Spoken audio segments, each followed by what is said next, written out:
दो तीन मांगे ऐसी थी जो मुख्य मांग थी, कहीं न कहीं सरकार पीछे हट रही थी, प्रशासन कहीं दबाव में था, इस मांगों को माना नहीं जा रहा था। लेकिन आप सबके संघर्ष और आप सबका ये धरना जारी रहा, आपकी ताकत से हमारी ये मांगे मानी गई है। और ये मांगे मैं आपके सामने सार्वजनिक करूंगा। ये लेट इसलिए हुआ कि प्रशासन भी हमें बोल रहा था कि मौखिक रूप से आप घोषणा करो, लेकिन हमने कह दिया हम लोग मौखिक रूप से घोषणा नहीं करेंगे, लिखित रूप में हमको दीजिए। इसलिए आज जो दौड़ा की बड़ी घटनाक्रम हुआ है, वो किस हिसाब से हुआ है उसको लेकर आप सबको दुख है।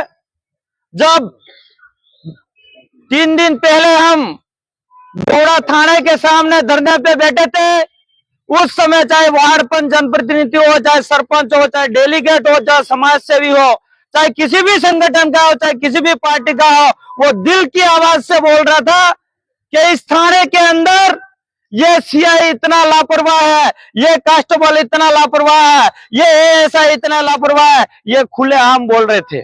और हमारी सबकी मांग एक ही थी कि वो पूरा का पूरा थाना के अंदर जो कर्मचारी दोषी है उसको बर्खास्त किया जाए।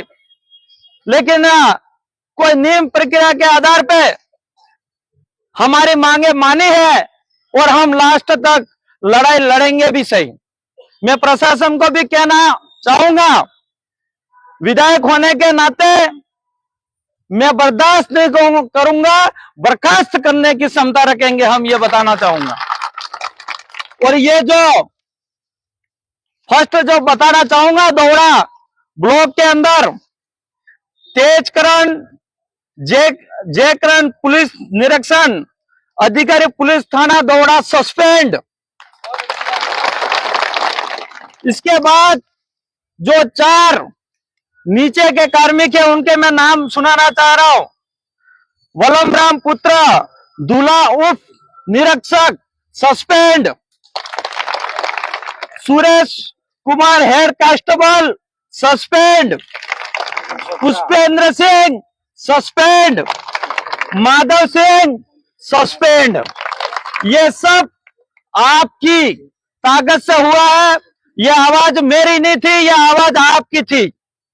साथियों, सोशल मीडिया पे काफी सारी बातें भी चल रही है, ये विशेष जाति से विधायक टारगेट कर रहा है, लेकिन मेरा भाई भी होगा तो भी मैं नहीं छोड़ूंगा इस चीज के लिए। इसके अंदर हमारे समाज के भी है एक भाई, हमें भी दुख होता है, लेकिन ये पुलिसकर्मी जब उनके पास वर्दी होती है, हाथ में लाठी होती है, बिना गलती से सिंघम के रूप में काम करते हैं, वो हमें दुख होता है। इसलिए हम आपको साथ नहीं दे सकते।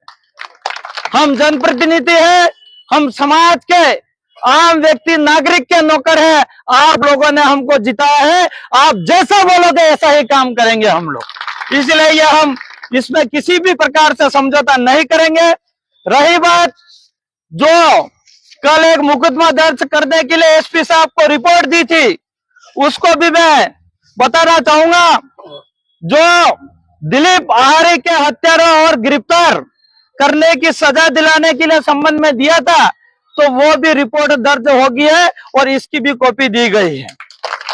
साथियों, इसके अलावा एक अपनी मांग थी कि सरकारी नौकरी, वो जो हमारा परिवार है, दिलीप भाई परिवार के पिताजी 10वीं फेल है और उनकी एक बहन है, वो जीएनएम नर्सिंग कर रही है, शायद 3rd ईयर चल रही है, और एक छोटा भाई है, उनका गोविंद भाई है, 12वीं में पढ़ रहा है और इसकी 17 साल की एज है।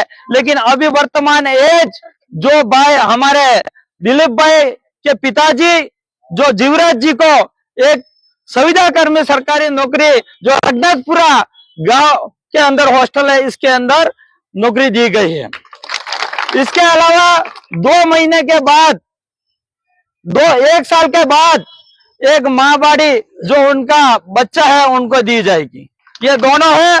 मैं ज्यादा बातें नहीं करके इसके आगे जो हमारी मांगे थी लगभग लगभग मानी गई है। मेरे से पूर्व में जो एमपी